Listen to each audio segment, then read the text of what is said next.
And we're live. Hi, everyone. Hi. So we're going to start today. This is probably a little bit different panel than the other panels because we are working with and partnering with Virtually Connecting, who you will learn a lot more about as the next hour and a bit unfolds. They are really a volunteer group of global scholars that participate in conferences so that they can participate and take part in conferences that they're not able to attend. Some of you may be familiar or follow some of the people on Virtually Connecting. So if we can just go around and introduce ourselves. We do not have a mic here, so you're really going to have to talk, even if you want to stand up and talk so the computer picks you up. We just want to, briefly, where are you from, who are you, so that we have all that information. I'll start with myself, and then Sandra, maybe you can go, and then maybe if you guys would do a quick on yourself. So hi, everyone. I'm Mia Zamora. You can watch me up there, but I'm down here. I teach English and literature and writing at Kane University. I've been a part of the early stages of Virtually Connecting, and I'm just happy to speak with all of you today on digital literacy. Hi, I'm Sandra Marcus. I'm a professor at the Fashion Institute of Technology. I teach digital literacy, and I work with faculty on technology integration into their teaching practices. I heard about Virtually Connecting when I saw Brian Alexander and Alan Levine in some hallway having a conversation. I went, well, this definitely looks cooler than the EDUCAUSE session I was going to go to. And Mia introduced me, and so we decided to bring you guys and partner with you at the Winter Symposium. I'm really psyched about it. Natasha? Yeah, I'll go. It's awkward. Hi, good morning. My name is Natasha Casey. I teach a joint critical and media and information literacy class at Blackburn College in Illinois. Excited to be here. Let's just do a little twist here. Sure. Well, there. Hi, I'm Josh Calkins. I am the Assistant Director for Faculty Development at the University of Rhode Island in Kingston, and I support faculty who teach in face-to-face classes and also digital stuff, and I'm excited to learn more about digital literacy. Hi, everybody. My name is Paul Mihailidis. I'm an associate professor at Emerson College in Boston and one of the directors of the Engagement Lab. Cool. Hi, my name is Amber Hawkins. I'm the director of the College and University Research Collaborative here in Rhode Island, which is a partnership of all the institutions of the state. And I work with scholars in sharing their research in digital formats. Did you guys hear that? I'm just checking on audio. That's Amber, by the way. Okay. Hi, everybody. I'm Teresa Redman. I'm from Appalachian State in Boone, North Carolina, where I teach in teacher education and media studies programs down there. So, hi, everyone. Hi, I'm Emily Balin Wells. I am a doc student at Teachers College at Columbia University studying education and communication.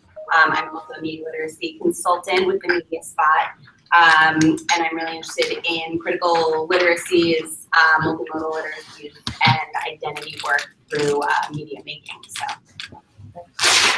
Hi, I'm Jay Fogelman. I'm associate professor at University of Rhode Island. I teach teacher ed courses and interested in integrating technology into preparation classes. I'm John Becker, Virginia Commonwealth University at VCU in Richmond, Virginia, capital of the Confederacy. My title now is Director of Learning Innovation and Online Academic Programs. I'm also an associate professor in the Department of Educational Leadership, where I'm among a very small group of leadership professors who think about technology and school leadership. More easy. I feel an outsider because I'm an economist. That's good. This, but my purpose is to learn more about how to utilize digital literacy in my classes as well as in my department. And glad to be here. Can I stay over here? Yeah, you can be seen. I'm Kristen Cerner, and I'm in the Graduate School of Education at Fordham University, where I teach primarily English teachers, future English teachers, but across contents as well. And my research focuses on issues of digital literacy. Last but not least, Lucy. Hi, I'm the rude person with my back to you. And I'm Lucy Appert. I'm at the Columbia Center for Teaching and Learning. I spent many years as a humanities professor. And now at the Center for Teaching and Learning, we are launching a program on digital literacy instructional practices for the digital humanities. Our seminar launches this week, so I'm very excited to pick up practices and pedagogies here to take back. Excellent. So how about you guys go through an introduction as well? Maybe let's start with AK. Hello, everyone. My name is Apostolos Koutropoulos, commonly known as AK. I work for the Applied Linguistics Department at UMass Boston. So by day, I'm their program manager for a graduate program. By night, I'm a doctoral student at Athabasca University. And usually in the summers now, I teach courses in instructional design. General educational technology troublemaker. Maha, you're up. Hi, I'm Maha Bedi. I'm an associate professor of practice at the Center for Learning and Teaching at the American University in Cairo in Egypt. And I'm the co-founder of Virtually Connecting. And I just want to tell you guys on site, don't feel like you're being rude if we're getting your back. It's actually very difficult to think of a format that would make you look at each other and at us.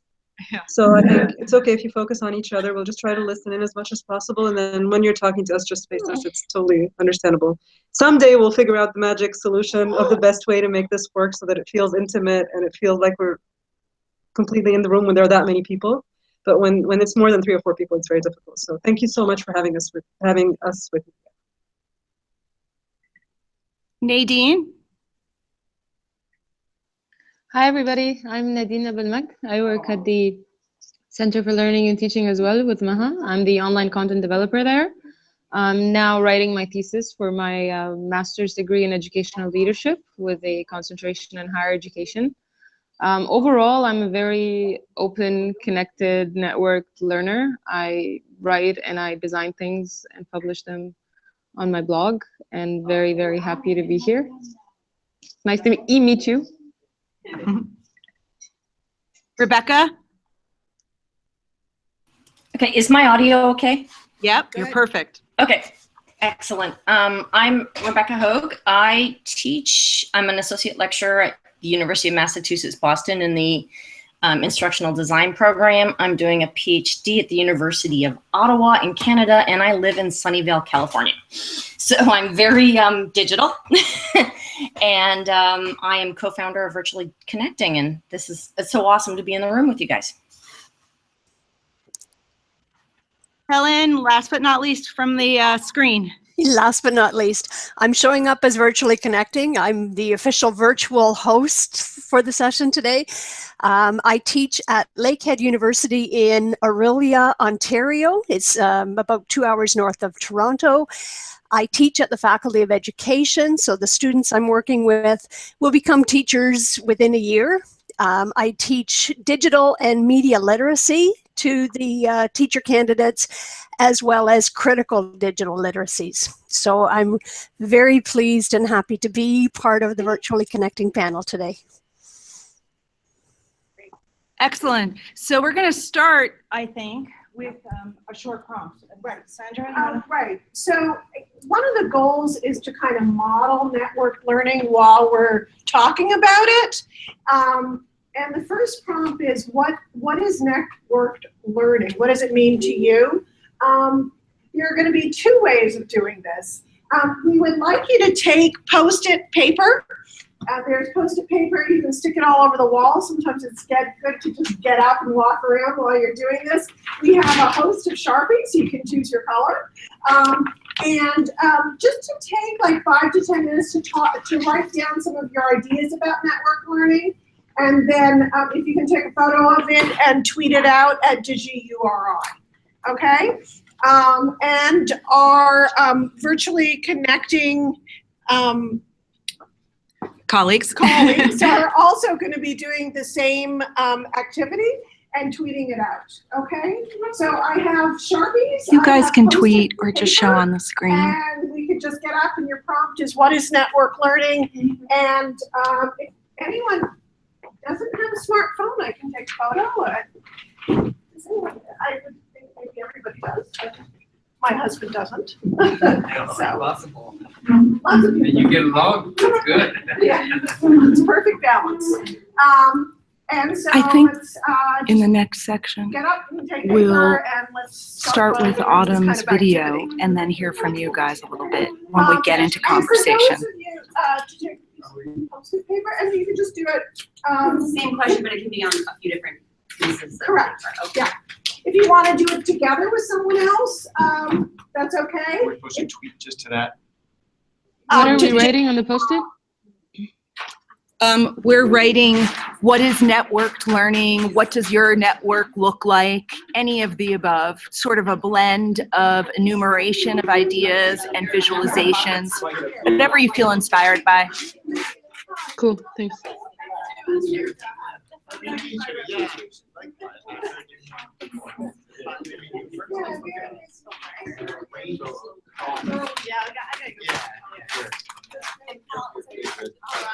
This is my favorite. You write it by yourself in the dark. Anybody want to come around? Yeah. Do you pair a color box? Oh, wait, you know what? I'm gonna get one for myself. Absolutely. We can have red or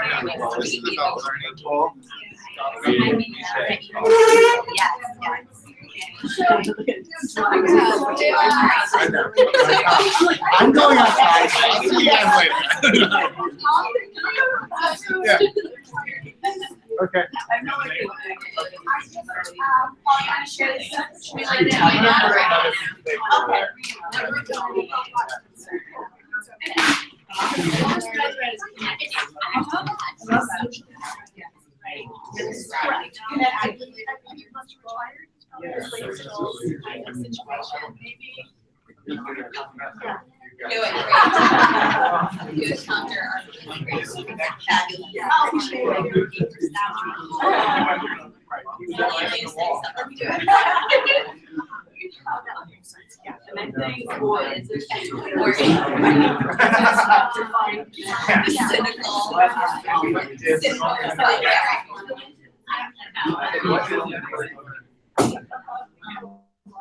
It's moving, so, I had actually so, hey, coming to the on world. Yes. So, I mean, Sarah's not really our design, but rare concept to go heading out there. Yeah. Beyond. Joe left, I think the two is beyond ourselves. Yeah. But the connecting learning from others. Yeah, it teaches her. Yeah, that's intentional and you should draw. Yeah, it's gonna be a good space for decision. Over there too. You draw. Okay. it's just Yeah, that's a key word, I think. That was like a really nonchalant, very outbreak time. Where's our Maybe. Wait, there was one more thing that someone said, witness. Learning and physical spaces ourselves. There was one more. Co-learning. Oh, co-learning, I love that. It's social Yeah. constructivist. The idea that the learning's not predefined, so we all bring our own experiences or ideas as valid elements or aspects that I think kind of like remix in our So like a self-driven. Yeah, that was part of it. Yeah. Well, I teach, so I still It's not just content that's being driven, driving, but things that people bring in with them, we found values, right? Yeah. Also new. And What's the difference between a network interest and anything? That's a hard question. But I think it's an important question in a way. I was using all honesty and I learned better from connections. And a network is more like this hybrid claims that you've been able to create just by meeting or from other people. It doesn't necessarily mean that they are your community. Yes. I know what I mean? Yeah. Like a network almost be the conduit Yeah. for the platform where I'm going to get to some platforms, but communities more of that. And you can be unidentified network. I mean, I guess it's like capacity. You can be where you're gathering from others in the community, or just being, yeah. I mean, I have very and she So networking community was the idea is like connecting with others to generate knowledge, to think about beyond knowledge, to generate imagination, generate ideas, and not only similar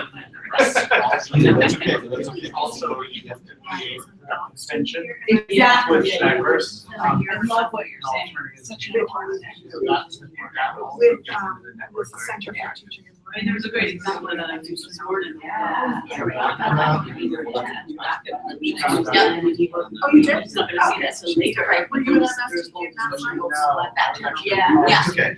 And he also can't cover everything in an hour, you know, the short focuses on, but I thought that was really interesting that there were these points. Yeah. That's important. Yeah, oh, it's so. Yeah. Also, That reminds me of this idea of the IIG, how our design network, just kind of a reproduction of our values and versus a productive tension. So, yeah, that's where learning comes from. And actually, like you're balancing that, and it's not necessarily easy to get right. And we have to think about like the network. Yeah, I was just thinking, like, when I think about network, I feel like it's, I think like the things like group names, you know, like going kind of out and needing to come back in. And I think of community very much as like a circle, in like a more spherical way. So say that again. So I think of like a network as like the veins of a group system. Rhizomatic. Yeah, and like it's not necessarily like one directional, but kind of branching out. And then I think of, when I think of community, I think in much more spherical sense. You've got a metaphor going down, but the network's on the ground. And maybe I'm feeling like I don't need to create a total, you know, dichotomy, but I totally think of community as kind of like an outside in. Like a spiritual. I feel like that's network, like, for example, we're connected to jail. But yet, in my office space, in the building of education, in food, like, I can't necessarily go on the call talking about leaders with my colleagues the same way. So there's an isolation, even though network. Yeah, but I was thinking the same thing, because it's like, you can be all networked, but that doesn't mean you have a community. Right. Or very different, you have to define. Or I think about like being on Twitter. I have I like a professional network. This is happening. So Twitter for me, I use as like a networking, as a network space. So one thought that I have is like, but I have hashtags, like I participate in a hot ed chat every Tuesday night. And so like that for me is like a. Yeah, the problem is that if you tweet them, they can hear us. So they can hear us now. So they need to tweet us, mute us, like turn the volume down from their side. But I think if we're not talking too loudly, and we can hear them slightly, they could hear us slightly too. So is there anyone watching, Helen? Can you see a certain number of viewers? Five. Okay. So hi, people who are viewing. I think Ian O'Byrne is one of them because I saw him tweet a network learning is. He tweeted a really cute one. Maybe we could just say some of the stuff that we've been thinking. It's a very open-ended question, isn't it? We repeat the question just in case people like me didn't fully catch it. Well, I think that there were sort of two-ish questions, right? It was sort of what was network learning, but also sort of what does your network learning look like? And for me, I posted something, but it was interesting is that because I saw yours, AK, and mine, I had multiple me's in it. And in some cases, my networks overlapped, and in some cases they did not, but I had very different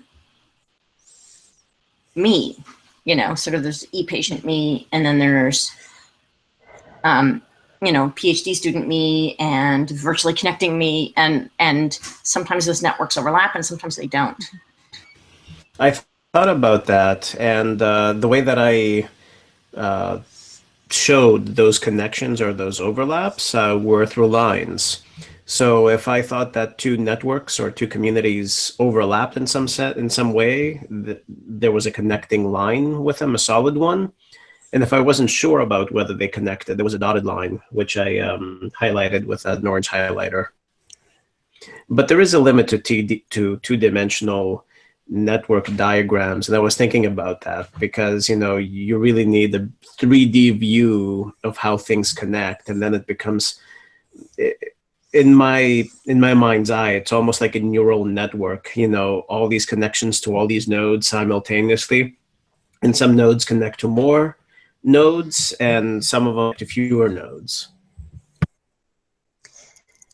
And sometimes those nodes are temporary, and sometimes they're a solid connection. They repeat themselves. So I like that 3D visual kind of graphing around to say it's this or that, or they do mesh. With my networks, I really think about spaces, and I like David Thornburg's Campfires in Cyberspace concept about, some of my networks are really just small conversations, and some networks are kind of stage presentations, like virtually connecting can be. So it's the way I think of how I'm connecting to other people and focusing on people, not the technologies that I'm using, but it's on the people and the relationship communication piece that I think the networks, that's that idea of networks. I'm sorry, I can't open my video right now. I will in a little bit because my phone is charging and it has disconnected my my video because it's on low battery. But my idea of a personal learning network is basically, it comes from its name, right? Like the word itself, personal learning network, sort of implies that it is a personal friendly relationship that is built on sharing knowledge for both parties to learn or teach something new to each other, and expanding that into a network of multiple similar relationships, basically. And all right. Okay, guys. For me, much of it is. Open up our shared doc. If we can open up the shared doc, what I'm really asking is that everyone sort of just contribute to this document with your face. If you want. Yeah. And we'll have a conversation with the DC people about just talking about what is networked learning. If I could kind of bring everyone back to the circle. Jay, Lucy. And just make sure you photographed it and tweeted it out. So at the moment, I think what we're going to do is start to have a conversation about what we just sort of dredged up in our thought experiment. And I'll be tweeting as well some of the things in the room, guys, who are on the virtual panel, so that you can see some of the things that people came up with to represent the conversation. But maybe we can hear from you guys now in the virtual space about your thoughts on network learning. And along the way, if you feel inclined to tell a little bit of the story of VC, and I think it will happen naturally, I think that'll be powerful for our shared thinking. Meanwhile, we hope that everyone will contribute to the Google Doc as they see fit with their thoughts and ideas, so that we can generate a great resource and a reference point for all of us in our collective thoughts. Right. And I'm just asking if you can identify yourself as who wrote what, that would be really helpful. So guys, on the virtual panel, we invite you now to share with us your thoughts a bit.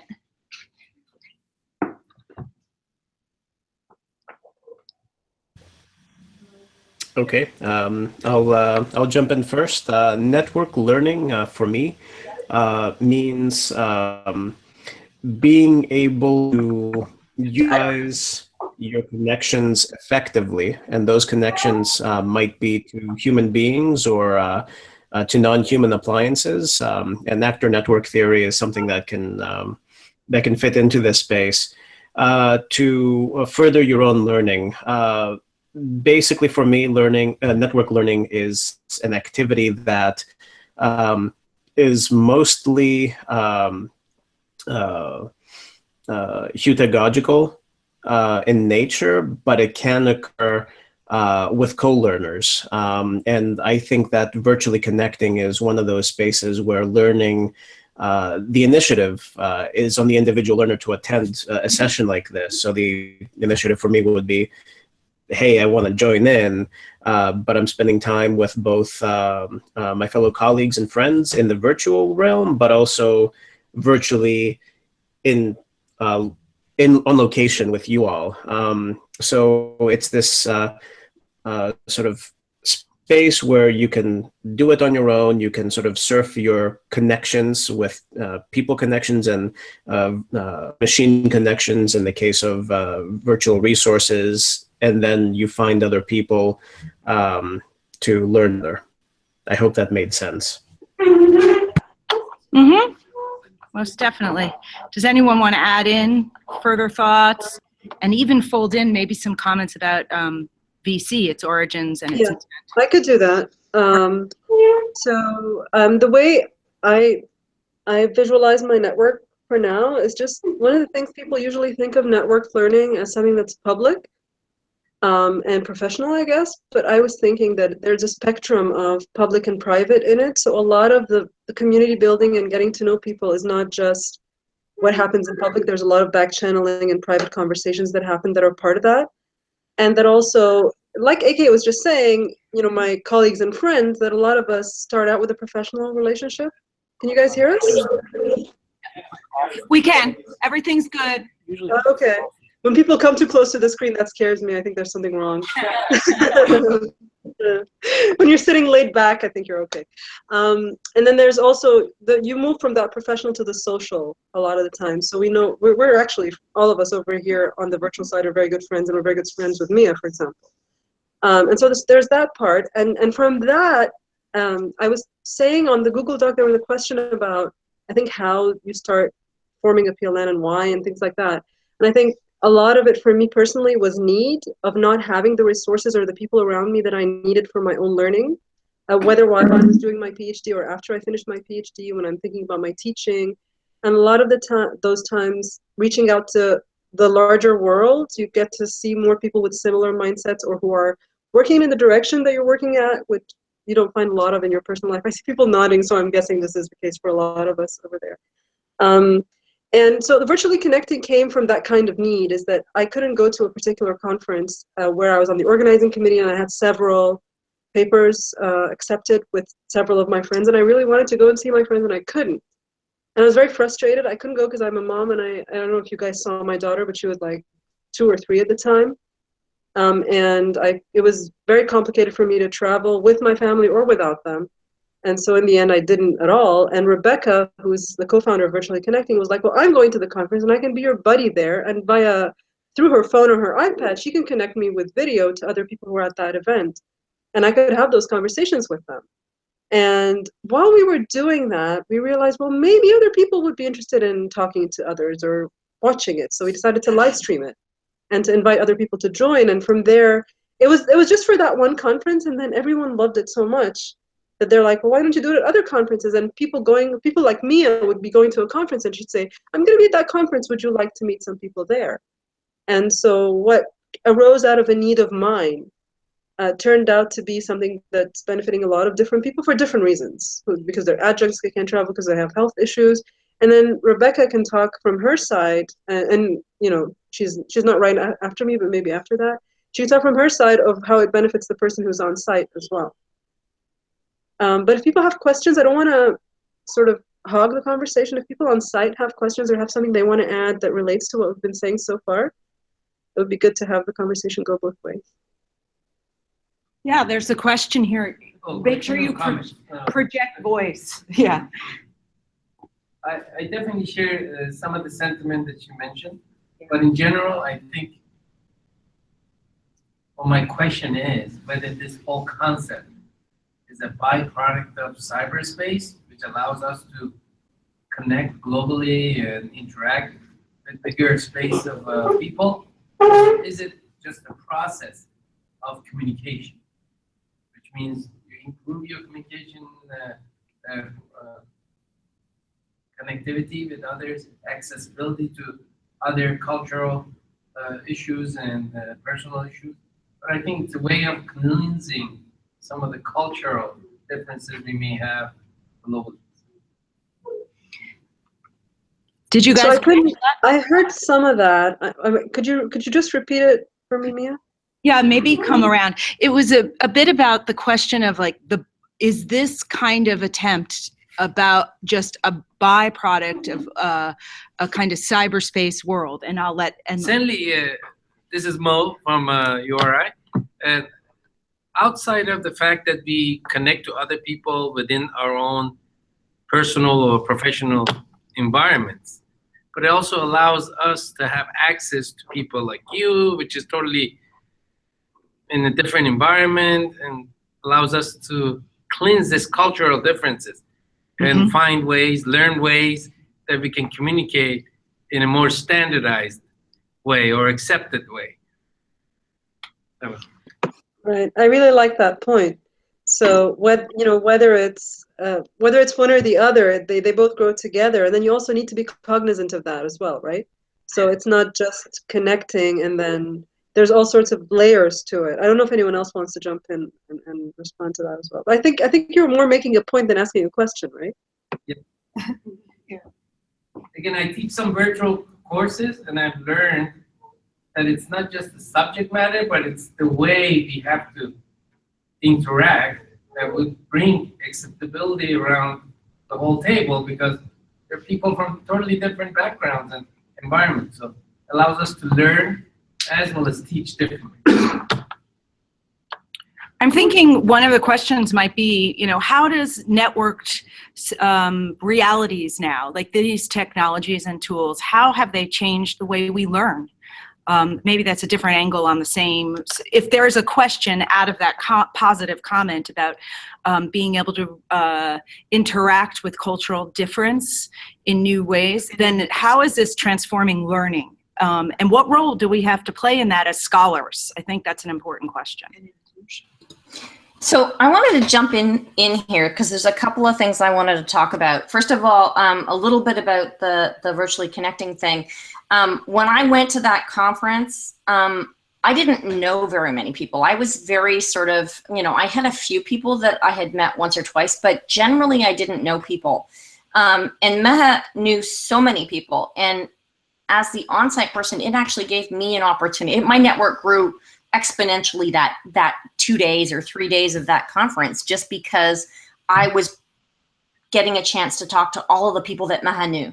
And so that really just did expand my network sort of greatly. But how did this change my teaching? And this is actually quite interesting, is I teach online, and I teach how to teach online, so very meta. And one of the things that I realized is that I now have this network of all of these people that do really exciting things online. And one of the things that I teach, it's in instructional design.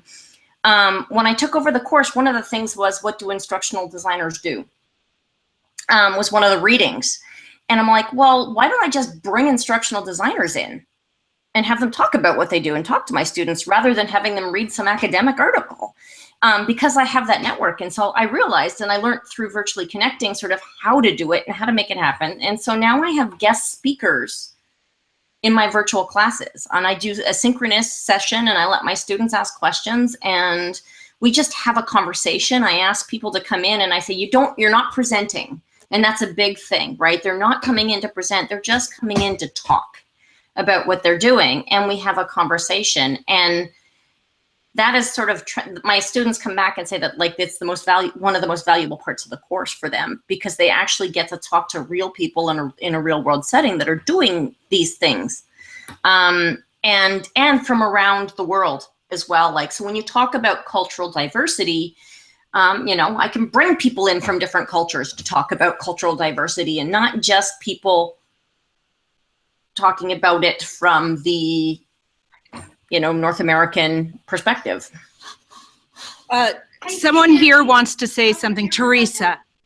Go ahead. I'm hoping you can hear me. I don't know that this idea or question will be popular, but I find myself always considering this. I teach a course, Global Perspectives in Media and Technology. It's just been designed.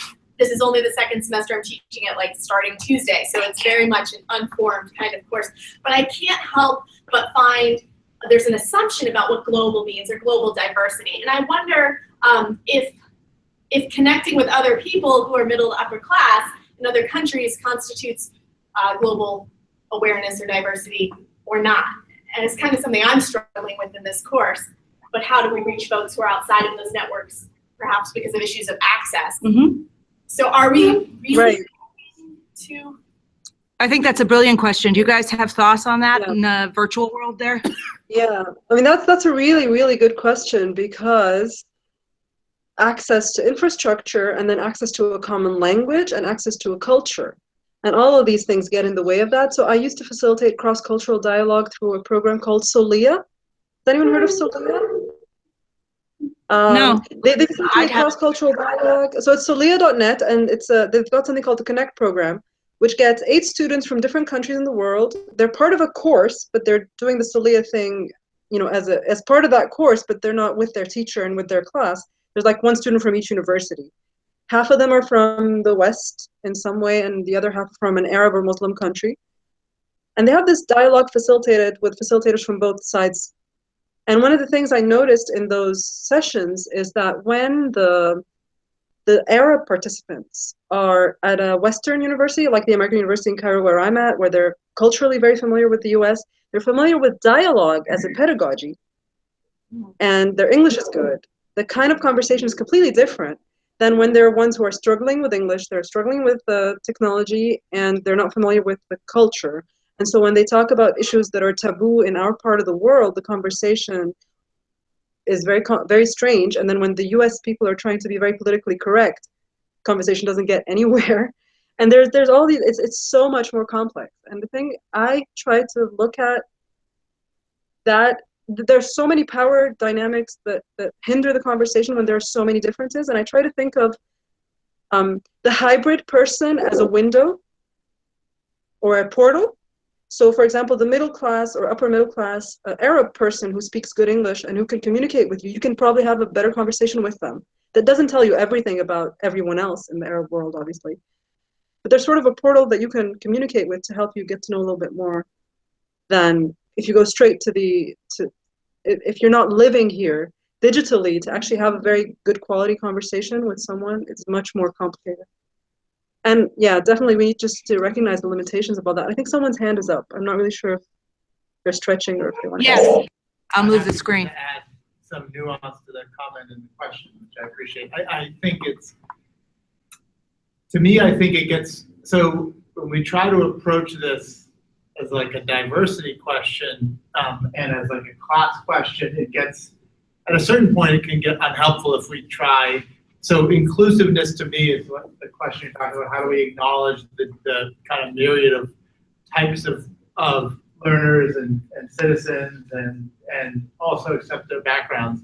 And so I even think when I talk to my students, and I do a lot of work in the Middle East and around in various developing parts of the world, and then I come back to the United States and I see my students and I say, you know, there's also no sense of diverse recognition and voices heard within Boston, let alone Massachusetts, let alone North Carolina. So then if I go to the global scale and try to say, I spend a lot of time in Beirut, then let's unpack Beiruti culture and Lebanese culture and try to get diversity. So it's, as you understand, it's impossible. So I often think that for educators in this network learning, we try to define diversity in the most rigorous way we can, and we use networks to be conscious of that, to be conscious that we can understand and that we acknowledge the voices that always aren't there.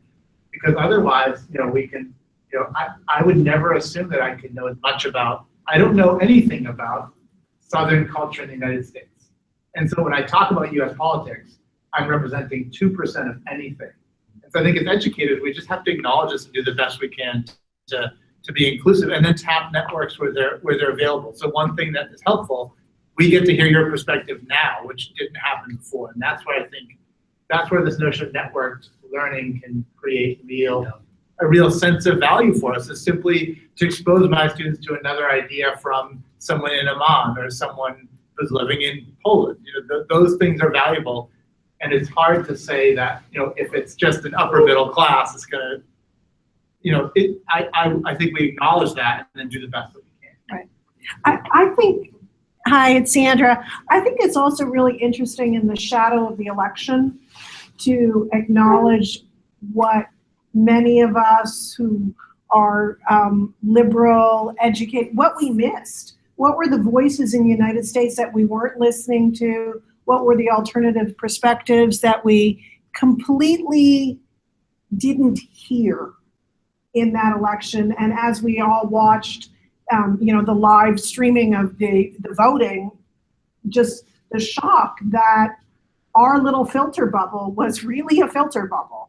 And how can you use global networks? Even like I use a lot of stuff with Global Voices in my course to try to move my students out of the mainstream media and listening to more marginalized voices. But of course, even acknowledging in something like Global Voices, those are people who are communicating on a fairly sophisticated level, even though they're on the ground and really blogging and reporting locally.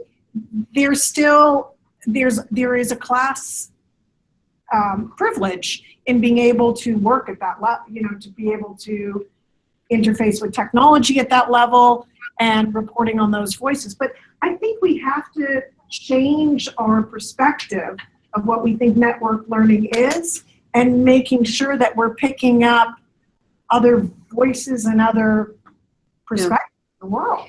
Yeah. I'm sorry, can I jump in very quickly here? I'll say something. I think Rebecca has something else to add. So going back to, I think there's someone here who wants to speak after you, Maha, and then and then Becca. after Lucy, then Becky. All right. So just very quickly, again, talking about diversity, and I think there are two aspects that we forget sometimes when we try to look at, are we being diverse enough?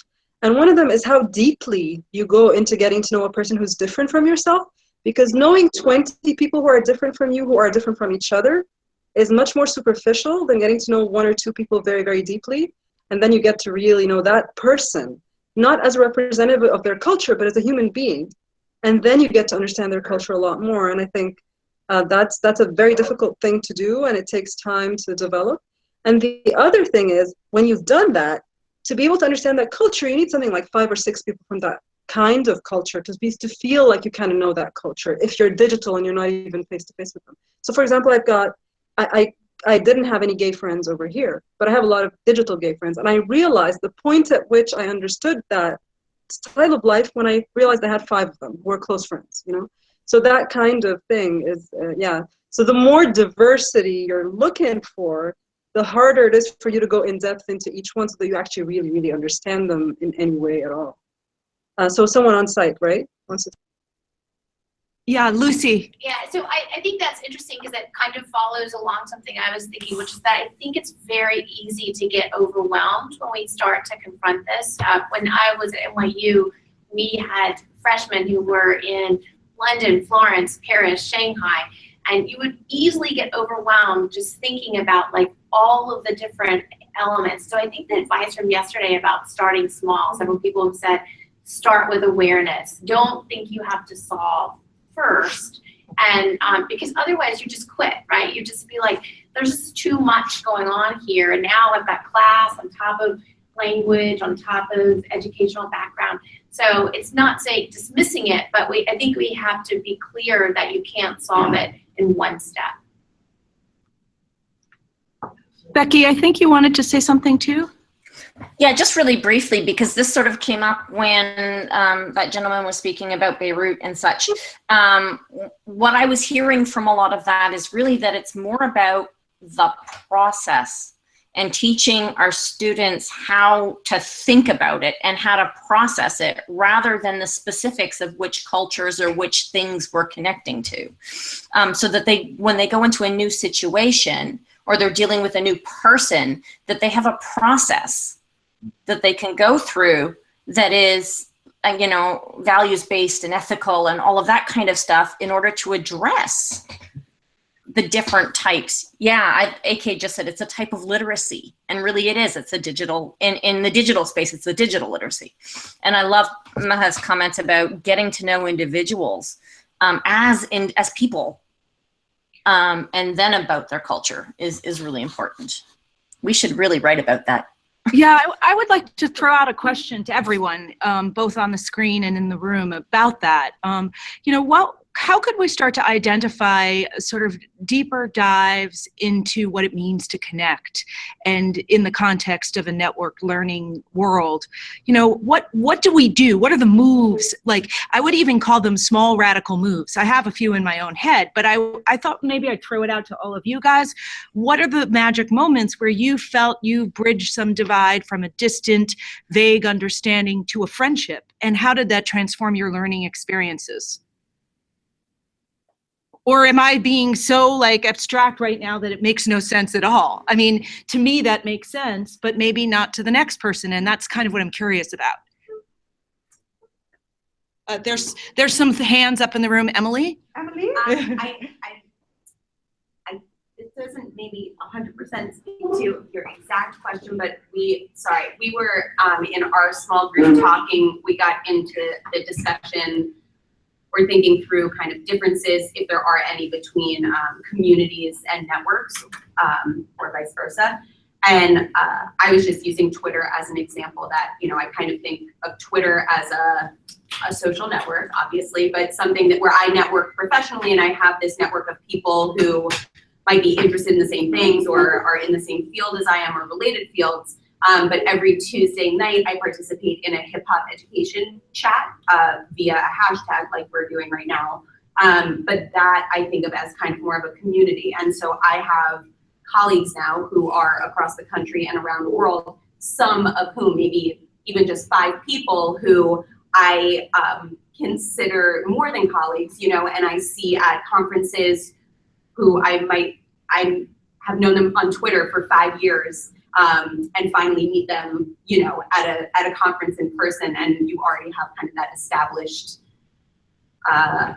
feeling or understanding that I think of as community. So I think I apologize for getting slightly away from Mia's question, but that's kind of what it made me think of as Twitter as being an example of kind of bridging what happens when you have kind of these networked spaces, that what happens when they bridge to kind of feeling more like communities in smaller spaces within those networks. Like intimate spaces. Right. I think like that's an important word. Like hashtags, I think, can form communities in some respect. I think this might be a great time for Autumn's video. Yeah, we definitely want to hear from Autumn's video, and I had that on cue. I just want to invite Paul, because he had his hand up before, and I know he has a thought. So, you're sure? Yeah, no. Okay. So we'll continue the conversation, but let me try to play. We have a colleague, another founder of VC, who. Hold on, guys. I have to find it in the chat scroll, the link. But we have a video. Throw it up there. They did. Just put it up for you again, so you don't have to. Oh, thank scroll you. up. Thanks again. But I didn't want to interrupt Paul, so Yeah. I mean, it's recorded, so it's not a problem. She's not going to forget what she was going to say. She's actually sick today, so it's good that we have video from her. When I was a child. I mean, well, yeah, you have it. Hi, my name is Autumn Keynes, and I'm making this video to talk about a couple of different things. One is virtually connecting, this online learning movement that I've been a part of for a little over a year now, as well as digital literacies, building digital literacies, networking, and this concept of— I don't know why it's flashing. I'm making this video as a part of a panel discussion for the Winter Symposium on Digital Literacies in Higher Education. Sorry I couldn't be with you all there today, either live.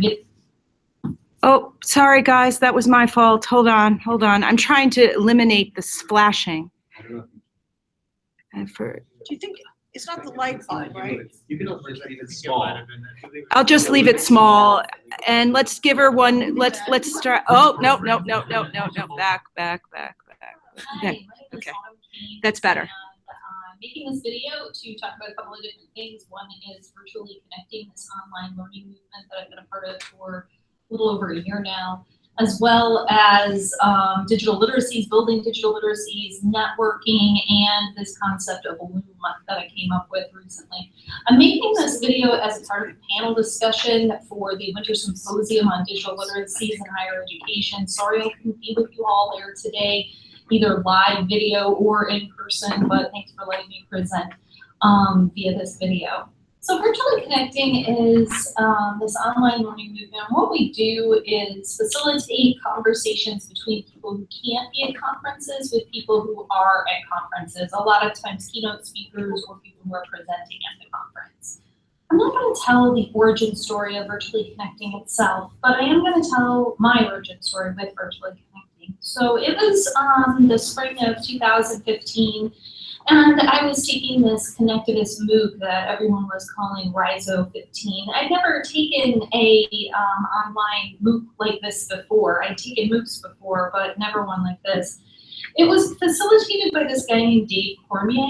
And one of the things you need to know is that Dave was putting out these 3 to 5 minute prompts once a week, but he wasn't telling people, go create this project, go do a blogging project, or go collaboratively create a poem. But people were doing that, and some people were doing creative fun projects, other people were taking things a little more seriously and creating research projects or writing academic papers together around this MOOC and around this idea of rhizomatic learning. So there's a ton of different projects going on, and I can't keep up with all of them. But I do meet 2 women in this MOOC, Meha Beli and Rebecca Ho. And we communicate with one another, and we were working together on some other projects, but there's this one side project that's really kind of tangentially sort of related to Rhizo project. So the project they were calling ET4 Buddy, I didn't really know what it was. I saw that Rebecca was at a conference and that she had Meha on Google Hangout on her phone, and they were live streaming conversations between people who were at the conference and Meha, who wasn't able to be at the conference. But that was about all I could see. I didn't really know what was going on, and it really wasn't involved very much. After the MOOC ended, I was kind of sad because we made a lot of good friends in there, and I was still following a lot of people on Twitter, and we were still having conversations. And I saw one day that Meha was still continuing these conversations. She was having a conversation with some folks at the Haystack Conference in Ann Arbor. And I favorited one of her tweets, and she contacted me and said, would you like to be a part of the conversation with us? And I said, I can't because I'm at an outdoor concert right now. But we worked through it, and she taught me how to put the Google Hangout app on my phone, and we worked through the bad Wi-Fi connection that I had, and I had a great conversation with some folks. So this really inspired me, and I wanted to be more involved. And we just basically started thinking about how we could get people more involved. We started creating templates and help documents. All of this is building my own digital literacies, but I also feel like I'm helping other people develop digital literacies along the way. A couple of months ago, I came up with a new acronym. It's called LOOM, L-O-O-M, and it stands for Little Open Online Movement. I think that Loom is a great way to describe virtually connecting, but also a lot of those other side projects that I saw during Rhizo 15 or other events around the web. Little is simply recognizing and realizing that you can't have a conversation with 10,000 people. The internet is huge. A lot of these MOOCs are huge. To have meaningful conversations, you have to scale it down. I'm not going to get into open or online because I think most people know what I mean by those, but there's a couple of points around movement that I want to make clear. Usually a movement isn't a specific set of time. Nobody says a movement is going to start on this date and end on another date. They organically arise and they end when it is time for them to be. The other thing about a movement that I think helps in defining it and wrapping your head around it is the fact that the participants are autonomously persistent. They're there and they continue to be there because they want to be, not because someone told them to or they feel like they have to be. And a lot of times this is because the movement itself has some kind of ethos or character that it's rooted in. It stands for something, it means something, and the participants feel connected to that. So the only thing that I'll end with is that loom is also a metaphor, because a loom is it's a piece of technology that creates and weaves connections. So I hope that you enjoyed the metaphor and the acronym and the story, and I hope that you enjoy the rest of your conference. Thanks, bye.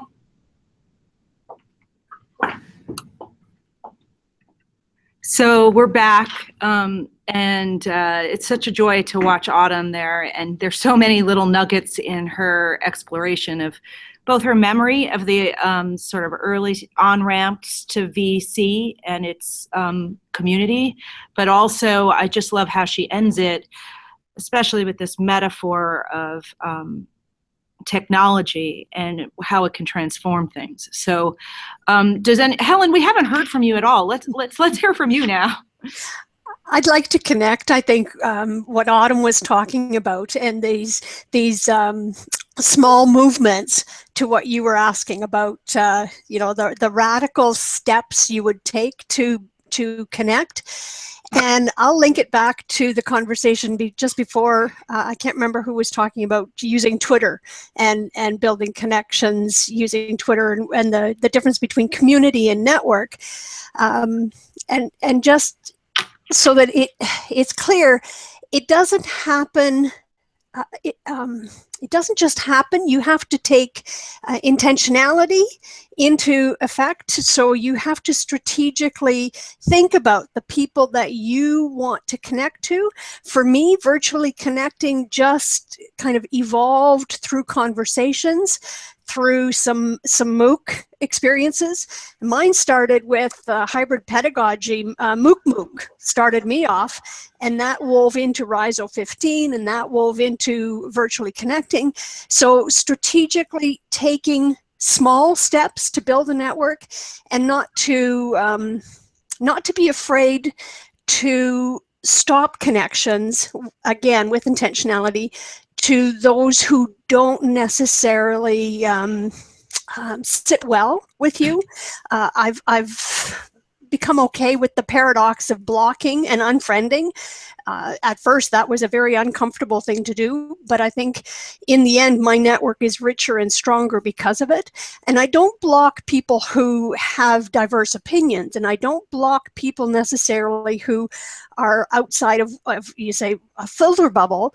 I encourage that diverse conversation in my network. I look for it, but for people who are into trolling and doing nasty things, I have no qualms with strategically blocking or unfriending, and I think that's something we have to work through with digital networks. I work through that with my students, because some of them are very new to Twitter, some of them are just starting to blog, and they're shifting from a student persona to a professional persona, and they're really struggling with the diversity and the paradox and the shift from what they used to do as a student. A high school student, university student is very different than what they can do in a professional sphere.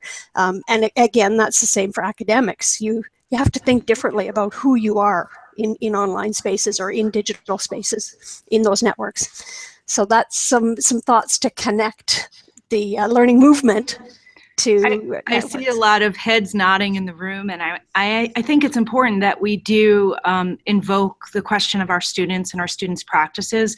I thought maybe I'd throw it back out to you guys here in the room to weigh in on how network scholarly learning translates into more radical digital pedagogy, transformative digital pedagogy. I think Rebecca said some early ways in which she incorporates that, but I'm sure there's some knowledge in the room that we can hear from in this regard. Yeah, And I would love to add that I'd love to hear about practical things. I mean, Yeah, that's what I mean. Yeah. Okay. Can I just jump in then and ask Paul, because I've been using an article that Paul, I can't remember who else wrote with you, Paul, but it's about critical or pedagogies around 3 A's and 3 C's. And I used it last night in class, so I'm going to put you on the spot and see if you can pull that up. I have no recollection. No recollection. Never. No, what was it about? Can you just describe a little bit?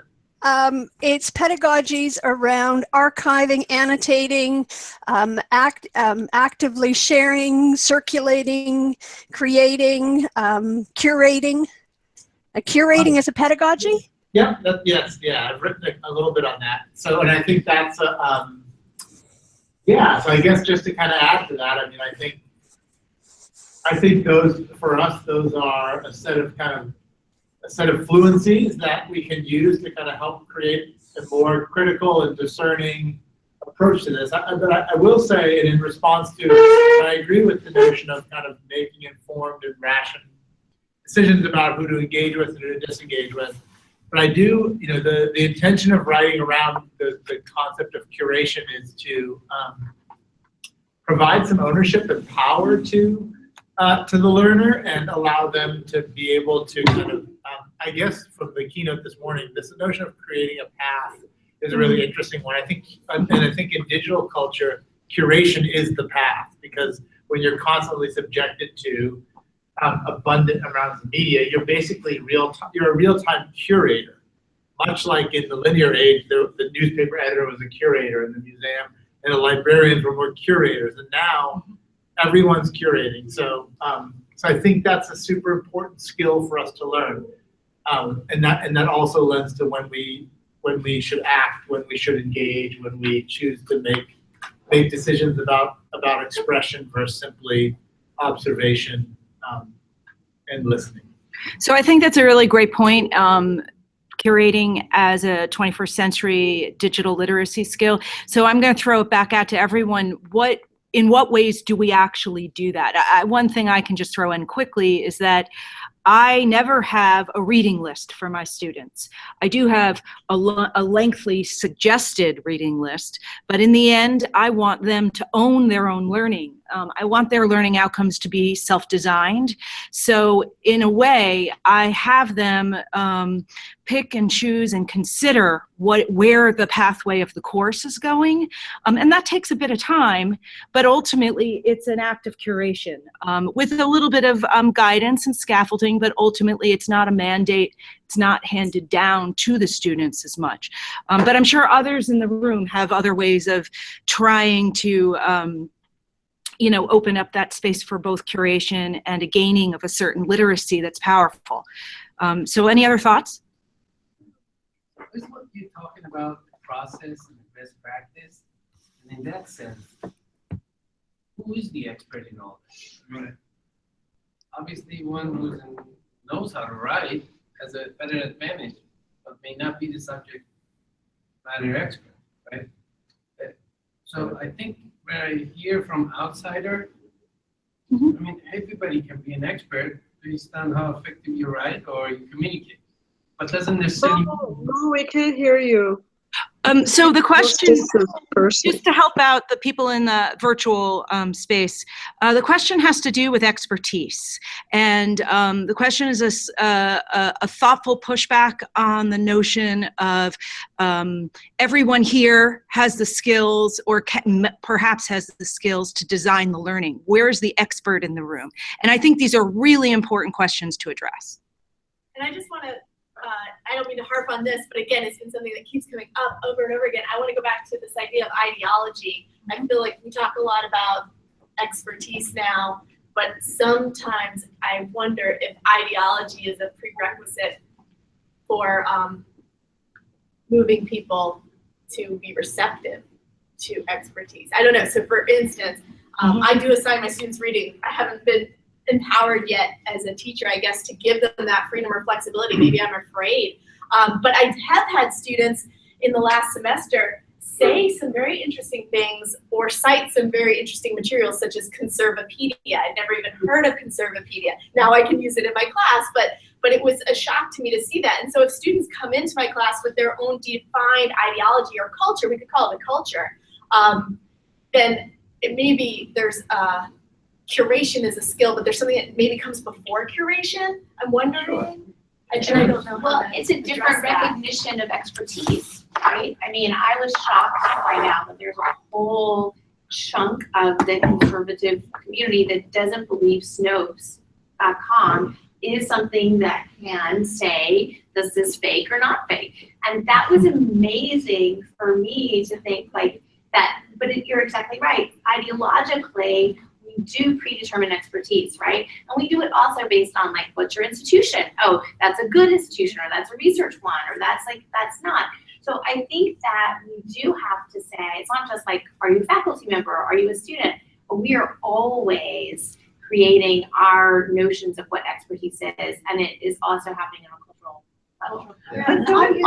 I also want students to question, like, what is expertise? Like, that goes to the heart of it. Like, I want them to be able to articulate why, and I want my students to be able to articulate what is an expert and why, and you know, how they arrive at their own decisions as well about what they think. And so unpacking I mean, I live in a different part of the world. I mean, when my students voted, Trump won in our college. So, you know, I'm coming at it from a very different place.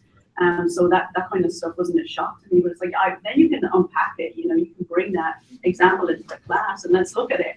Like, why is it that you believe this source? Like, let's analyze it the way we would any other piece of text, you know? But that analysis is what I'm asking. Is that who is the expert to analyze? Is it just shopping mall with different stores selling the same items but different looks? So the one who looks the best maybe. Is there a standard of evaluation? Yes. Right? Is there a standard of evaluation? Well, I think it's really changing with network. I think that the internet, the web radically changed our idea of what the expert is and has really kind of shaken up the academy in terms of, you know, teachers don't necessarily, a lot of faculty don't know how to necessarily navigate the information streams. What if you no longer know how to research in your own given discipline digitally? I mean, how does that radically change your acquisition of knowledge? How do you learn to keep growing in a field if you no longer can really access the information the same way? I mean, we have faculty who don't use digital resources. How does that change? You know, are you still the expert if you really can access the information? Or present it digitally. Right? Or if you don't present it, you maybe, I think the expert space has remained the same. It's the translation, it's the ones that actually digitally translate that expertise into language that may be new or may be digitally accepted to a bigger audience. It not necessarily means that the experts are growing, the expert spaces remaining the same. It's just that now there's many shops that are distributing the expert view. So that brings us back to the idea of like a road or a highway or a journey with so many pathways, and how do our students learn how to carve out their own in thoughtful ways that make sense to their self-driven interests and their purpose, their shared purposes. One of the questions we put up on the Google Doc, which I hope everybody is contributing to, is how do you model those practices? Yeah. We have about half an hour left in the time that's designated. If I can just... Yeah, do you want to take... Oh, yes, Nadine, please. Sorry, you guys, I've been in and out because my battery has been dying and I've been charging it. Anyway, I just wanted to jump in here for a little bit as a student about this whole taking control or taking agency or human over what it is you want to learn. The professor brought up a concept in diagram from abilities that you're very soft. Am I? Can you hear me now? Yeah. Okay. Is that all right? Okay, great. So yes, our professor brought this concept map or diagram of a lot of 4 or 5 different learning theories that one of the bloggers had done, with a lot of these like similarities and differences between these learning theories, and she asked us to look at it, critique it, and discuss it in class. And I had a few comments or questions basically, and things that weren't really clear to me as to how or why he did these connections. So I looked for the blog URL, and when I found it, I then proceeded to find him on Twitter, and then we started a conversation about it. Then I stumbled upon a couple of his presentation slides, and I found one of the quotes.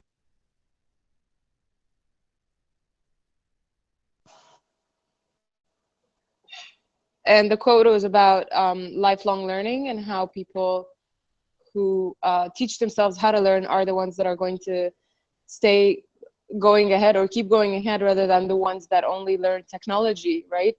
And I was giving a presentation about global citizenship and online discussions a couple of days from there, and I wanted to take permission to use his quote. And then we sort of started talking, and he shared a lot of really good, interesting resources with me that were beyond the classroom.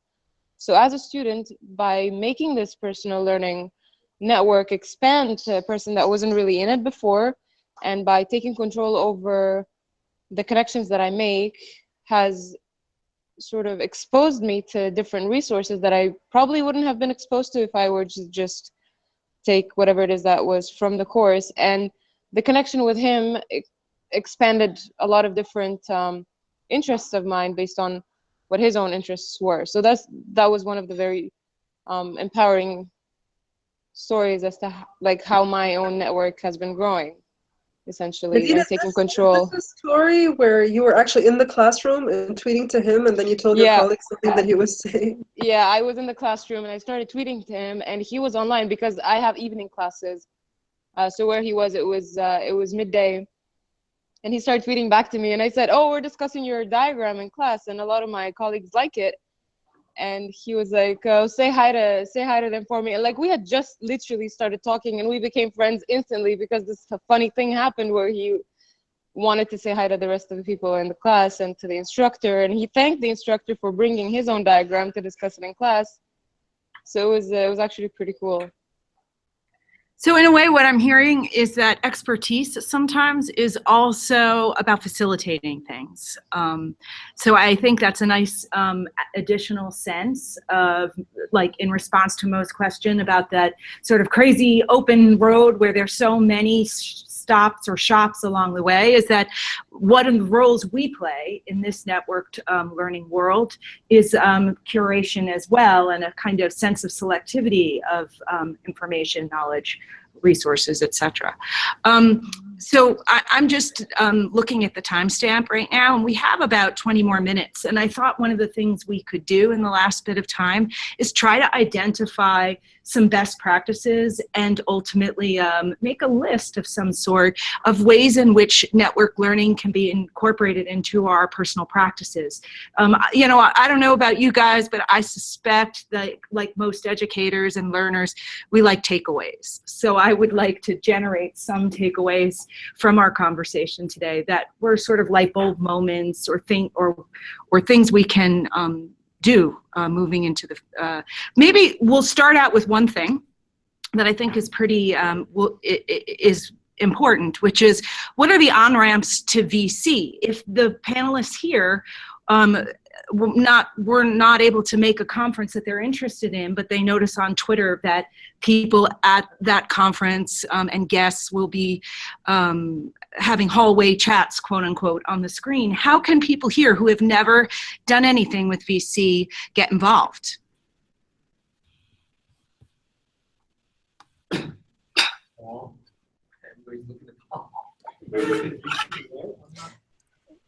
Maybe I can jump in and start. I think it just starts with a tweet to say, hey, I'd like to join. And then somebody in the community, the virtually connecting community, buddies. And really, we use the word buddy because anybody can buddy anybody. Someone who's done it before can help you do it yourself. It's very much, you know, we model it, but then we push you into doing something on your own. I was not comfortable with video conference, this type of conversations and communication, and it's now ingrained into my practice to the point where I encourage and create these opportunities for my students to experience, and with experts that they may want to talk to. So I'll set them up. How did she screen? I'll jump in here. Thank you, Helen. I think that was that's perfect advice, actually. I'm actually going to take it a couple of steps before that. I would say that people should just start by following VC and maybe checking out the blog, because that's how and where we announce where we're going to be virtually connecting next time and what the conference is about, who those keynote speakers or who those guests that we're going to be connecting with will be. And then once you have that interest, then definitely go ahead and tweet to either VC or any one of us here or from the VC community, the buddies or the participants, and someone will definitely reach out to you and invite you to be part of a session.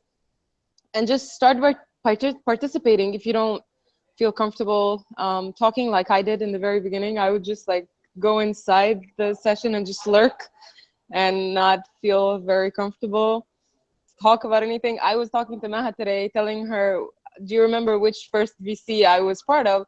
She's like, yeah, I remember. But then I looked at it and I literally only spoke when I introduced myself. And then after, as soon as we went offline, I started talking a little bit, which was not the part that was recorded. So just basically I was anxious from this whole thing.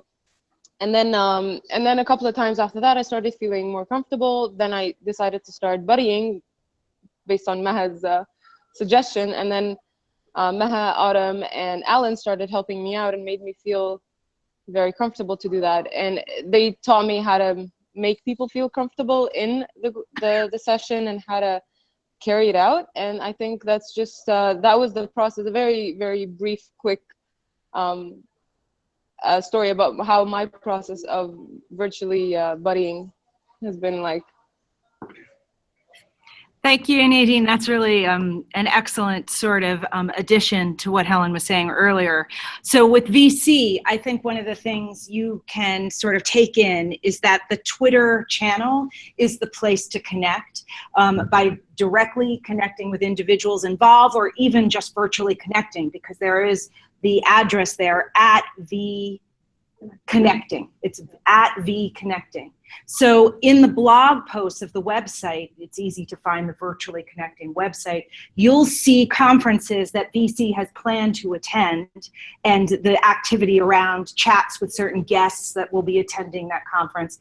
But also you will, you do have the opportunity from the outside to inspire VC to make sure that there's a conversation, a VC conversation there. So perhaps you know you're attending a conference and you think that it should be amplified and that this group of people in particular are great candidates for sharing ideas that are threaded through that conference. Then you would just reach out to VC directly and perhaps to some of the individuals that are active in VC, and we can get you invited in. There's a Slack channel, which is a volunteer community in which we plan things. So as an example, for the DigiURI, Renee and Sandra reached out to me and said, we'd love to have VC as a part of this moment. I said, absolutely. We did some connecting online on Twitter, and before you know it, with some wonderful community and volunteer back and forth on the Slack channel, here we are today,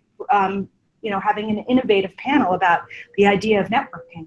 So, yeah. So you're talking about this as something we can do, but I am wondering whether I can have students. Absolutely. An assignment in my class that the students network with Virtually Connecting and figure that out themselves. And is this community one that would be open to that? I'm going to let the panelists on the screen respond to that, but there's absolutely absolutely a history of incorporating students into this work. And also it's part of the manifesto. I just want to throw this out because it's so important. Part of the manifesto is the idea of inclusion. And so that means inclusion of different voices coming from different perspectives.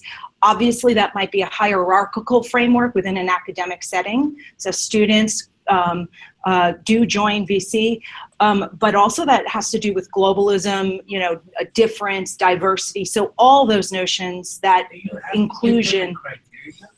Well, I'm going to let the panelists respond to that. Mo just asked, do you have to give people a criterion? And I think that's a great question. So I think he has in mind students who are inexperienced. And so I'm throwing it back to you guys to respond. So I give my students an opportunity for self-directed learning, and one of the options in self-directed learning is to participate in virtually connecting. And when I say participate, that can even be watching a session, but they have to write a little report about it. What did they learn from it? What did they gain from it? And I've had students come in and actually actively join the community. They found at the beginning they didn't quite understand everything that was going on, because we do sometimes talk pretty academically, and we can get pretty in the weeds on some of that stuff. And then they're like, I don't get the terminology, or I don't get this. But then after a little while, like if they keep up with it, they do. And then they have those aha moments of, okay, now I'm part of this community and I can participate in this community.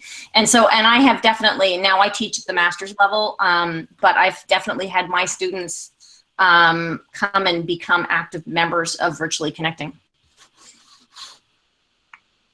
I'm wondering, Virtually Connecting is conducted through Google Hangouts. Yep. So in some cases, the model might be used within smaller local groups. Like I'm picturing my students connecting with other UNC students at different colleges that reflect a different population or course experience, maybe. So the model might have benefits, even if they're not connecting to professional conferences.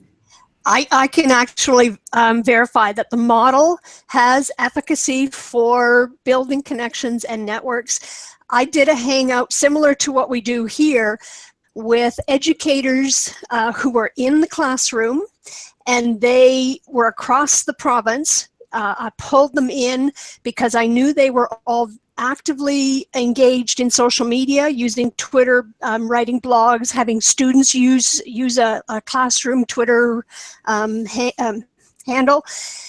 And they talked about how to become a professional in social media spaces in safe and secure and managed ways. And we did that as part of our classroom, our coursework. So it was a way that the students could connect to teachers who have experience, who have a model that's a valid one for them. Yeah, I think in terms of the best practices, there's no doubt that bringing others from the outside into the classroom that just couldn't be there physically is a very empowering experience for all of our students. And there is the Hangout and the virtually connected session, which is an option. But I also want to throw out the possibility of Twitter hashtags as a kind of constant stream to the open web, inviting people to communicate with your students on a regular basis. That's been very successful for me in terms of open learning practices, and getting people to feel the dynamism of connecting in meaningful ways. So, I mean, it's a kind of obvious, master of the obvious statement, but maybe not. Maybe a Twitter hashtag for your course is a novel thing. And if it is, then I just wanted to state that's been very effective for me as well, is having that thread throughout and incorporating it into the work that they do and the work that they contribute to the class. Right. We did that at Columbia during Sandy, during the hurricane. When everything was shut down and there were no classes, Lalitha conducted classes through the hashtag, and we just participated for the week that New York was kind of shut down. We just kept going. But how'd you get power?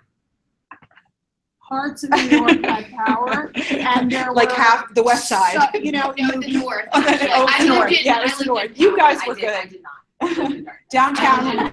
They actually, when you Downtown was disconnected during Sandy, but uptown was good. Yes, it was literally higher ground.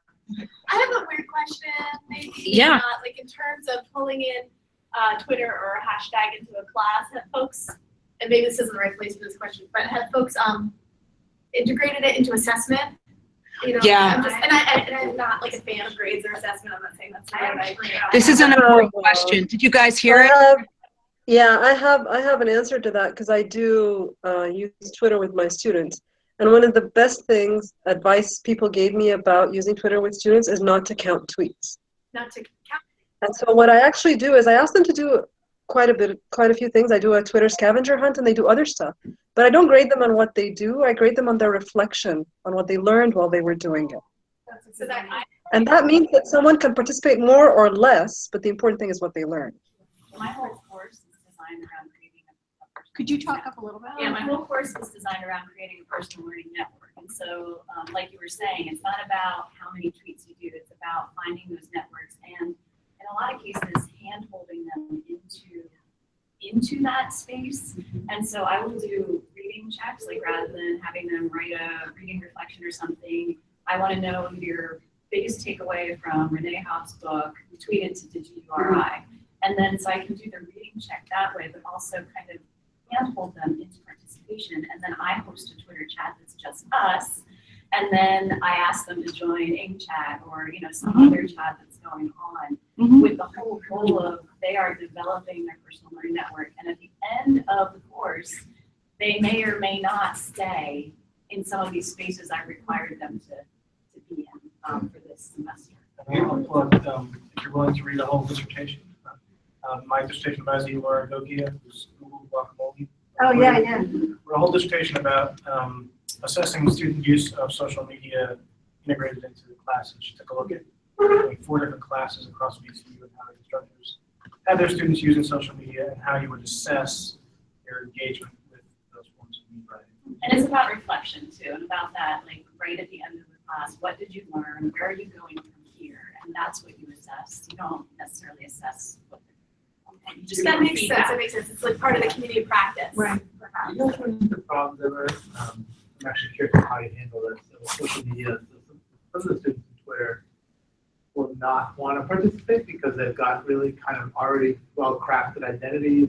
They have big followings. Yes. And so when I ask them to post, I mean, I have, they can create other accounts, but it made me question, like, some of them are just already very well versed to do, and then when I say it, everyone's got to do this tweet chat, and they're like, I'm not doing that, or they will have to warn their followers, like, for the next hour, I have to do this for class. Can you guys hear? We definitely have our students open a new account. Hands down. Really? We've been murky about it sometimes. The other session is talking about having this profile and who are you online. And so I think that's the conversation that you have. Like if you don't want to be this person online, why? And do you need a second account, a second identity? Or is there something about this other identity that's They're talking about digital identity and students switching back and forth from an academic identity to a more personal and how they manage that in a classroom setting. Let me get into that question. This is a great question. I'm So there's like a fluidity or like a natural piece of the network then. It's not forced. Like it's not as valuable potentially if it's something that they create just for the class. Is that part of this? I think when you're 18 or 20 years old, you have to, in our class, in the digital literacy class, we ask our students to think very mindfully about who they want to be online and how they want to represent themselves. And that this course is really about developing a professional identity and developing within the realm of art and design, and how they're probably going to engage as artists and designers online. We have seen some unbelievable stuff on people's Twitter accounts. I mean, beyond unbelievable. Sure. That hands down now, after 6 semesters, you must open a new account. I do not ever want to see the kind of stuff I have seen from students. It's not appropriate. It's beyond not appropriate. And I have pretty high boundaries about broad boundaries about what's appropriate. They have far exceeded it. I'd like to learn how you guys keep the on a professional environment and discussion. Because sometimes I've noticed that they become, it just says that this is like a chat room. Hey, you, like, they refer to the professors as, hey. I mean, how do you manage that protocol? Do you do it as a standard? You tell them. You tell them. From the beginning, it's your job to teach them kind of just in the same way you teach them for writing. Here are the standards for this discipline, or here's so you have to say if you're going to introduce them into a professional conversation. You have to say here are the boundaries of professional conversation. And do you guys mandate? So do you mandate? So like we had these Facebook groups. We experimented with it all. But now I find that students You guys, I'm really sorry. I'm gonna have to go right now. It's only a few minutes earlier. It was really, really nice to be here. You guys have raised some very interesting thoughts and comments. I really appreciated you guys being here. Thank you all. Bye, Nadine. Bye. Thank you.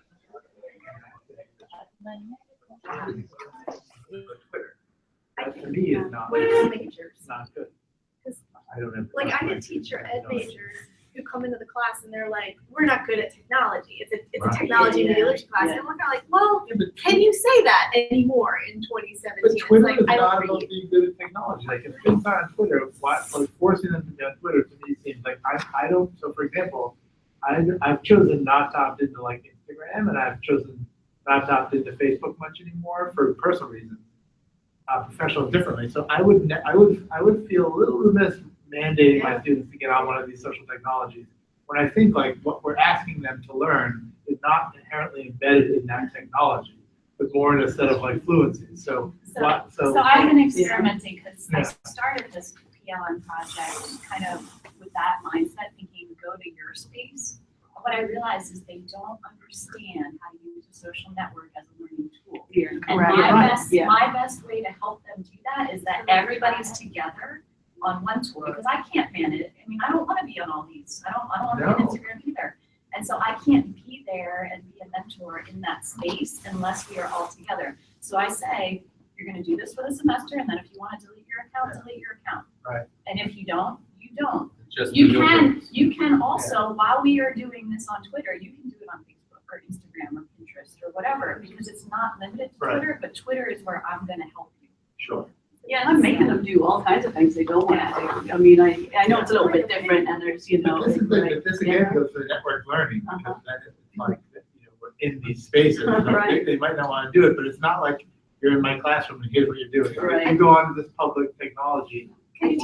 Sorry, I was just going to say, something that I think is a big part of this conversation is about this idea of participation. And, we so often as teachers, and I mainly work in like K-8 spaces, so there's a lot of talk about like active participation and how you assess that, which makes my skin crawl. But just kind of like, what is participation? What is actively participating in something? And I think this, these online spaces, I think you can be incredibly engaged and involved and participating, and that doesn't reflect whoever said that, like the number of tweets that someone provides or produces during an hour-long Twitter chat. But I think it really just, it begs the question of kind of like, what does participation look like in network spaces or in network learning? And you can also be on Twitter without having a Twitter account. You can, correct me if I'm wrong, but like you can go onto Twitter and click on a hashtag and see what's happening. And so what does that look like? I don't have that answer, but what does that look like in a space that is in a classroom that's using Twitter? I'm just wondering, throwing that out. I think it's really important though for students to learn at some point in the undergraduate experience, and I think sooner rather than later, how to use these social media platforms as research tools. Mm-hmm. And I'm not looking for them so much to participate in them. I'm looking for them to understand how to use Twitter, how to follow people, how to create lists, how to really use it as an art and design research tool specifically. And I'll just add about Laura Gogia. She wrote probably the best one-page document about Twitter and posted it pretty openly. Posted it openly and asked for feedback on it. And it's a great guideline on using Twitter in the classroom. You wanted to say something? Can I jump in? Oh, there's actually one person who hasn't spoken here who Okay. has a thought, and then we'll hear from you next. Okay. So I just have a question that's a technical question for you guys to experiment. So you're ahead of me. I work with student teachers and before and into their student teaching. And one of the things that I would like to do is foster sort of real-time professional conversations so that they can share their reflections during the student teaching period, the semester of student teaching. And so the question, and then I would also like them to develop their PLN after student teaching so that they see an online channel as a source of professional learning. Because there are a lot of teachers that don't have a PLN, right? And teachers that do have PLNs sort of say this is a major source of professional development for me. But so my question is, Twitter, private Facebook group. I've already ruled out Google's community. And the reason that I ask is I think if I'm listening to it, there's some excellent points about coming to a shared space as a professional and having a separate space, right? I think that's a really good point. The other end of that is where would you go in your pajamas? So if you want a steady information stream for a teacher, it's not realistic for most teachers to make a special trip somewhere in the evening. And so, in my mind, Facebook is the place that everybody has a news feed that has an actively decided not to do it. So I'd just like to hear your ideas of why you chose what you have, and does it transcend into practice, for teachers beyond just your course? Helen, do you want to say something now? Did you hear everything? Yeah. Yes, actually I did. And I think I can respond to that comment as well as, I can't remember your name, but you teach in K-8 settings. Just the point that student choice and voice is really important. When I'm teaching teacher candidates how to use media and digital literacies, I give them lots and lots of choice and lots of different options of where they want to engage in networks or in social media spaces. And the difference between open and sheltered. Learning management systems are sheltered spaces so students can have deeper, richer, divisive conversations necessarily than they would on Twitter or on their blog. So a conversation with one of my students last night, I require them to do reflective writing. Every 2 weeks, they have to reflect on what we've been talking about and what does it mean for their teaching practice. 2 of my students have now opted to shift from the sheltered, secure place, and they're going right to their blogs because they want people to hear what they're thinking. And that's their choice. It's not my force. It's, yes, I force them to reflect, but where they reflect and how they reflect is their choice.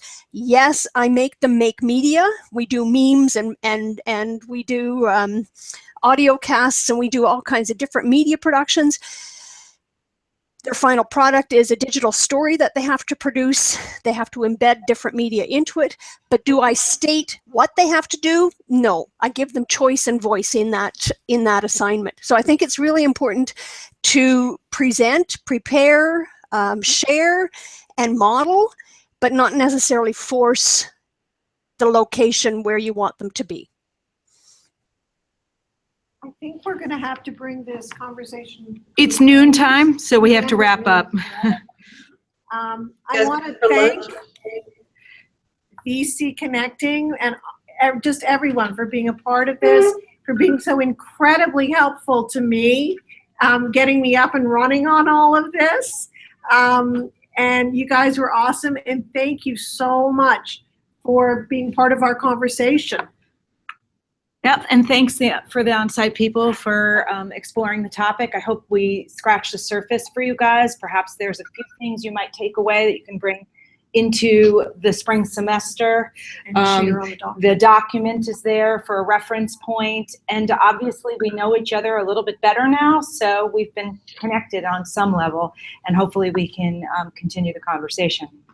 Right, and if everybody could just go around as a last thing, if you have a Twitter handle that you want to share, please put it up on your on the Google Doc. On there, and maybe on your network learning document.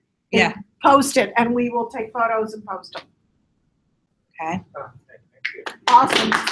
Thank you, everyone on the screen. Thank you so much. And we'll be seeing, oh, one last mention actually is that we are having 2 open VC sessions during the Show Me sessions, Correct. This was an unusual engagement. Well, what happens is here, this is a panel where we were exploring a specific idea, and we had specific people who signed up for that off-site. But the Show Me sessions this afternoon model what is really the traditional VC way, which is more like that hallway conversation, where we have a few guests who sort of come in, start to talk about what is popping in their own mind, takeaways, light bulbs, etc.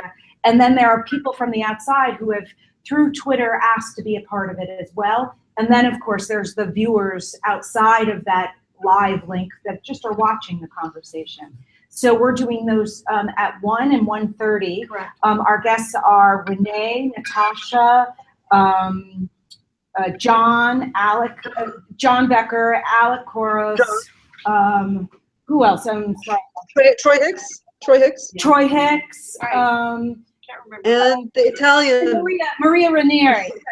So essentially, those who are here on site will just be sitting together on one screen, like huddling over a laptop, chatting. And then there'll be people outside who are asking questions and just that hallway conversation sensibility. Right. People have signed up to be part of the Google Hangout through VC Connecting, and that's kind of how you and Twitter do and it. through Twitter. Right.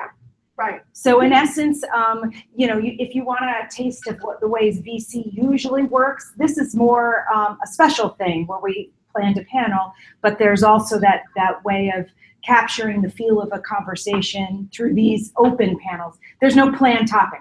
That's the key thing. It's even loose. Can Yeah. I ask a question?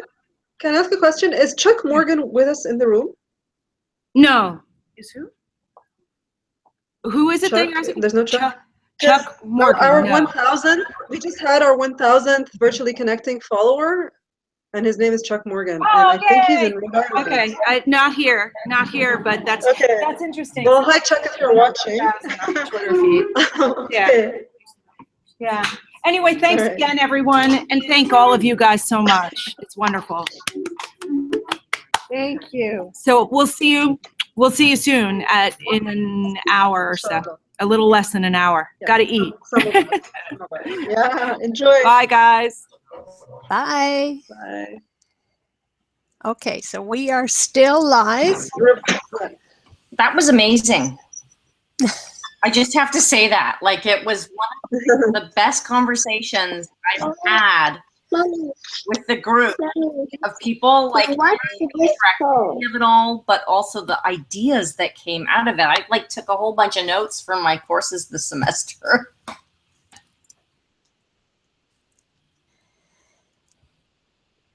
Any other thoughts, comments?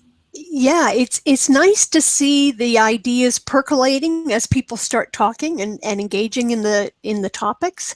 Some different ideas, and everybody's got some similar struggles.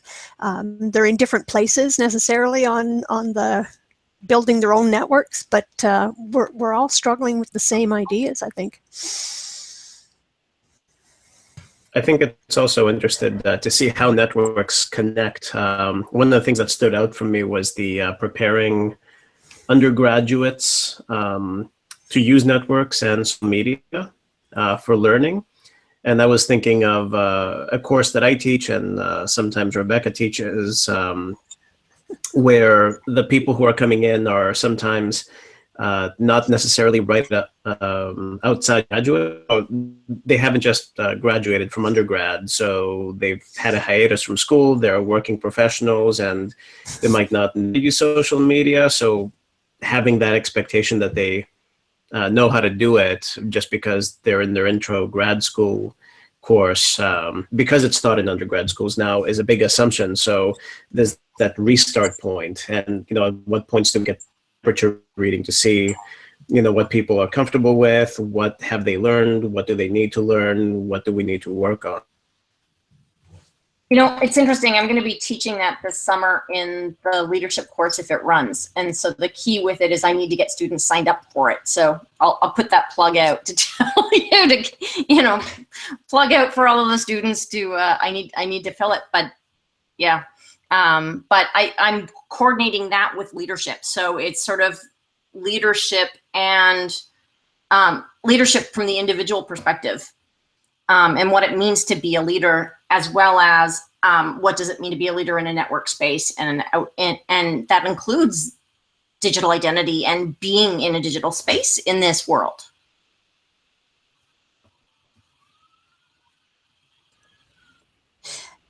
And I think that's the challenge that some people are still facing in terms of my own students. It's hard to think, I have to be present digitally in order to work as a professional, work as an academic.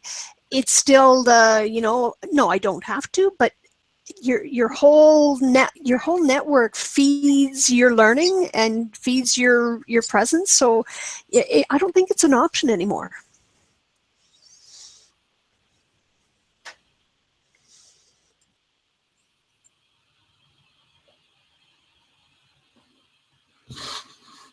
Okay, so if we don't have any more conversations, I'm going to stop the broadcast, and we'll continue with the Show Me sessions that are coming up shortly from DigPed or DigiURI. Plug 1 p.m. and 1:30 p.m. just in case you're still watching. EST, and go to the Virtually Connecting website to find the links.